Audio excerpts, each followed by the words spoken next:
The restaurant business is built on secrets, secret recipes, secret techniques, secret deals made in back rooms over glasses of wine. But the biggest secret in my family's restaurant chain wasn't written in any cookbook. It was the truth about who really created our success. I'm Elena Romano, former executive chef and now ex-COO of Romano's Italian Kitchen, a chain of restaurants my family built from a single neighborhood trattoria into a regional empire. At least that's what the official story says. The truth, like most family stories, is more complicated. It started in my grandmother's kitchen 50 years ago. Nonna Maria didn't just cook food, she created magic. Her tomato sauce was legendary in our Little Italy neighborhood, people lining up around the block just to get a taste. The recipe was her closely guarded secret, passed down from her mother in Naples, or so everyone thought.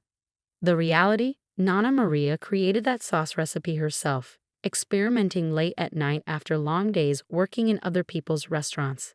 I know because I was there, perched on a kitchen stool at age 8, watching her add pinches of this and dashes of that, taking careful notes in my little notebook. Remember piccola, she'd say in her thick Italian accent, a recipe is more than ingredients. It's love, it's timing, it's knowing when to follow the rules and when to break them. By the time I was 12, I knew that sauce recipe better than my own name. Nonna Maria made sure of it, teaching me every subtle variation, every seasonal adjustment. My father Thomas, her only son, was too busy with the business side to learn. My brother Marco was more interested in playing restaurant owner than learning to cook. The sauce is the heart of everything, Nonna would tell me. Without it, we're just another Italian restaurant. With it, we're Romano's. She was right. When my father opened the first Romano's Italian Kitchen in 1985, it was Nonna's sauce that made us special. As we expanded to more locations, that sauce remained our signature, our secret weapon. Every batch had to be made by either Nonna Maria or, increasingly as she got older, by me. The business grew rapidly through the 1990s and early 2000s. 5 locations became 10, then 15. My father handled the business expansion, Marco glad-handed with investors, and I ran the kitchens, protecting the quality of our food, especially that sauce. Nonna Maria passed away in 2015, leaving me as the only person who knew the complete recipe. Our other chefs had versions of it, but never the whole thing. Key ingredients were pre-mixed at our commissary kitchen. Certain steps were kept deliberately vague in the manual. It was safer that way, Dad always said. Can't risk our secret getting out. What nobody knew was that Nonna had legally transferred ownership of the recipe to me years before she died. The sauce belongs to the cook, she'd said, making me promise to protect it. I filed the paperwork away, never thinking I'd need it. Then Dad had his heart attack. It was sudden, massive, leaving no time for goodbyes or final instructions. One minute he was complaining about the cost of imported olive oil. The next he was gone. The family was devastated, but business doesn't stop for grief. I thought the succession plan was clear. I've been effectively running operations for years, maintaining our quality standards while introducing new menu items that kept us current. The customers loved us. Our profits were strong. Our employees stayed forever. Marco handled marketing and public relations, which suited his personality. But I underestimated my brother's ambition and my mother's blindness when it came to her only son. The shareholders' meeting was scheduled for 1 month after Dad's funeral. I spent that time keeping our restaurants running, making sure our customers and employees felt secure despite the change in leadership. Marco spent it lobbying board members and making deals. I should have seen it coming. The signs were there, hushed conversations that stopped when I entered rooms, secretive meetings I wasn't invited to, sympathetic looks from longtime employees. But I was grieving, distracted, still believing in family loyalty. The meeting started normally enough. Standard reports, financial updates, moment of silence for Dad. Then Marco stood up to present his vision for the future. Romano's needs to evolve, he announced, pacing the conference room like he was giving a TED talk. We need to think bigger, expand faster. Push into new markets, streamline operations, maximize profitability. I felt a chill as he outlined his plans. Cheaper ingredients to cut food costs. Simplified menu to reduce kitchen complexity, pre-made sauces from a commercial manufacturer to ensure consistency. But the sauce, I started to protest. is a relic of the past. Marco cut me off smoothly. Charming family history, but not scalable. Modern restaurants need modern solutions. I looked around the room, seeing heads nodding. Even my mother, who'd practically lived on Nana's cooking, seemed convinced. Furthermore, Marco continued, this transition requires strong, pragmatic leadership. Someone who can make tough decisions without being emotionally attached to outdated methods. And there it was, the knife sliding between my ribs with surgical precision. The vote was quick, clinical.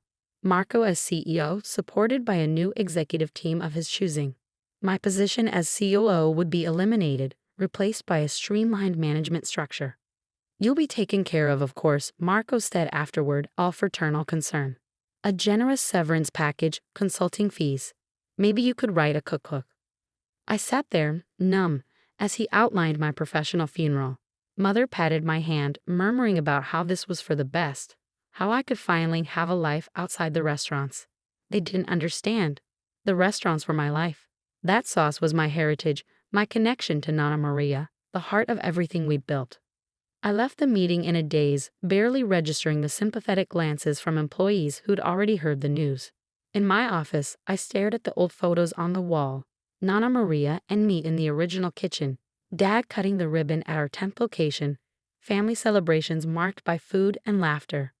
My phone buzzed with a text from Marco. Need you to transfer all recipes and procedures to new corporate chef by Friday, especially the sauce details. Time to pass the torch. That emoji felt like a slap. He thought he'd won, thought he could just take everything our family had built and turn it into another soulless chain restaurant. He'd forgotten one crucial detail, something Nana Maria had taught me long ago in that tiny kitchen. Some secrets are worth keeping. Some recipes belong to the cook.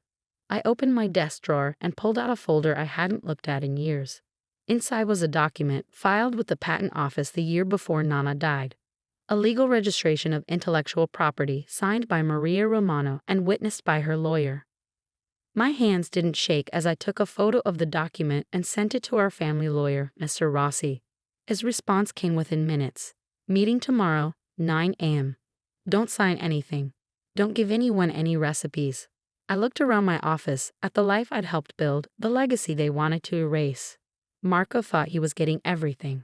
He was about to learn that some things can't be bought, sold, or stolen. Even the best sauce needs time to simmer. Mr. Rossi's office hadn't changed in 20 years. Same leather chairs, same photos of Italian landscapes, same faint smell of espresso. But this morning, something was different. Maybe it was the extra people in the room. Along with Mr. Rossi, there was a patent attorney, a restaurant industry consultant, and surprisingly, Tony Martelli, our head of operations who'd been with us since the first location opened.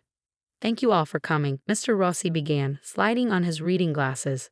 We have an interesting situation here. Interesting was an understatement. Over the next hour, the patent attorney confirmed what Nana Maria had set up years ago. The sauce recipe wasn't just a family secret. It was a registered trade secret, legally assigned to me. The restaurant chain had been licensing it all this time through a separate company Nana had created, with me as the sole owner. Your grandmother was quite clever, the patent attorney said, reviewing the documents. She structured this to protect both the recipe and your position in the company. The licensing agreement requires the sauce to be produced under your direct supervision, using your approved methods. Tony cleared his throat. That explains why she always insisted Elena oversee sauce production, even after we grew to 15 locations. The restaurant consultant, a sharp-eyed woman named Sarah Chen, had been studying our financial reports. The sauce isn't just your signature item, she said, looking up. It's the foundation of your entire menu. Marinara, vodka sauce, the special Sunday gravy. They all start with this base. Without it, we're just another Italian chain. I finished echoing Nana's words from so long ago. Mr. Rossi leaned forward. Marco has called an emergency board meeting for tomorrow morning. He's planning to announce his new partnership with national food distributors to supply pre-made sauces to all locations. My stomach turned at the thought of our restaurants serving mass-produced sauce from a factory. Can he do that? Not without breaching the licensing agreement, the patent attorney said, which would allow you to withdraw permission to use the recipe at all. That would cripple the business, Tommy warned. Our customers come for that sauce. They can taste the difference. Exactly, Sarah nodded. And here's something else to consider. I've reviewed the expansion plans Marco presented. He's leveraged the company heavily, borrowed against projected growth from 30 new locations in the next 2 years, all based on cutting costs and streamlining operations. I saw where this was going, so if the sauce suddenly wasn't available, the projections would collapse, she confirmed. Along with the financing, we spent the next few hours developing a strategy. By the time I left Mr. Rossi's office, I knew exactly what I had to do. The boardroom was packed the next morning. Marco had brought in his new executive team, all sharp suits and PowerPoint presentations. Mother sat in her usual place, looking uncertain. I noticed she was wearing the necklace Nana Maria had given her on her wedding day. Marco started his presentation with typical flair: growth projections, market penetration strategies, cost-cutting measures. The sauce change was presented as a minor operational detail, barely worth mentioning. And with these new efficiencies, he concluded, we project expanding to 50 locations within 5 years. The Romano's brand will become a national powerhouse. The board members looked impressed. Mother was beaming. Marco shot me a smug smile as he sat down. Any questions? The board chairman asked. Just one. I stood slowly, placing Nana's original recipe book on the table. Has anyone reviewed the licensing agreement for our signature sauce? Marco's smile faltered slightly.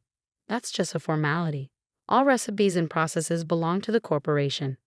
Actually, Mr. Rossi said, entering right on cue, that's not correct. He distributed copies of the licensing agreement to each board member. The sauce recipe is owned by a separate entity controlled by Elena Romano. Its use by Romano's Italian kitchen is subject to specific conditions. The room erupted in confusion. Marco's face turned red as he snatched a copy of the agreement. This is ridiculous, he sputtered. Mother, tell them this can't be right. But Mother was staring at the signature page at Nana Maria's familiar handwriting. She never said, she whispered.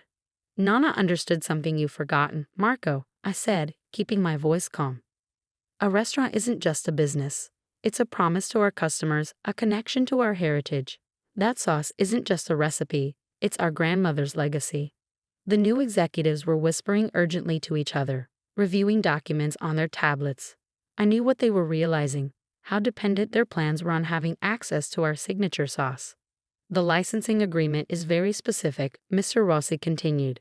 Any change in sauce production methods or ingredients must be approved by the recipe owner. Furthermore, production must be overseen by Elena Romano personally. We'll challenge it, Marco snapped.